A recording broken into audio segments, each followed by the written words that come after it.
पुरी में भगवान जगन्नाथ का रथ किसी भक्त के कारण रुक जाए और फिर उसी भक्त के कारण दोबारा चलने लगे तो क्या होगा? आइए मिलकर यह मजेदार कहानी सुने। जगन्नाथ मंदिर में हर साल रथ यात्रा बड़े धूमधाम से मनाई जाती है। चारों ओर लाखों भक्तों की भीड़ उमड़ती है और जय जगन्नाथ के जय घोष से पूरा वातावरण भक्तिमय हो उठता है। उसी भीड़ में महाप्रभु के परम भक्त और ओडिया साहित्य के पंचसखा में से एक महान कवि बलराम दास भी मौजूद थे।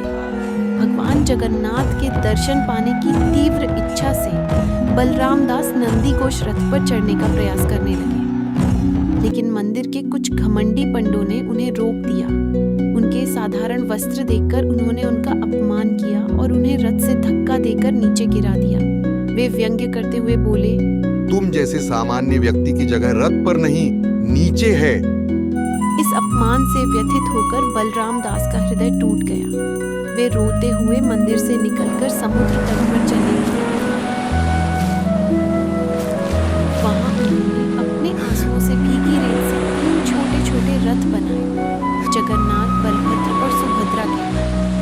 उन रेत के रथों के सामने बैठकर वे प्रार्थना करने लगे, हे प्रभु, यदि आप सच में भक्तों के भगवान हैं, तो उस लकड़ी के रथ को छोड़कर मेरे इस रेत के रथ में आ जाइए।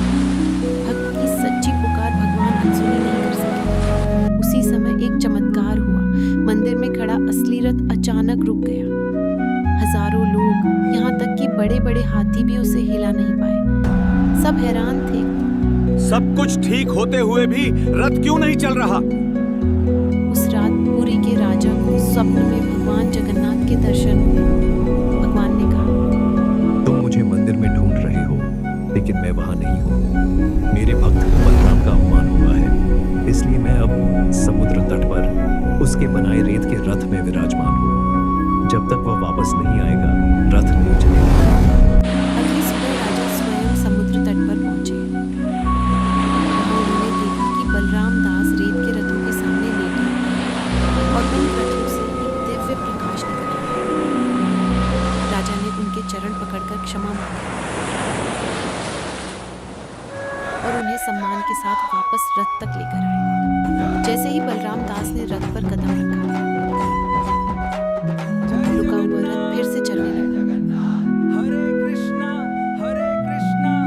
ये कथा हमें सिखाती है कि भगवान को न तो भव्य आयोजन की आवश्यकता होती है और न ही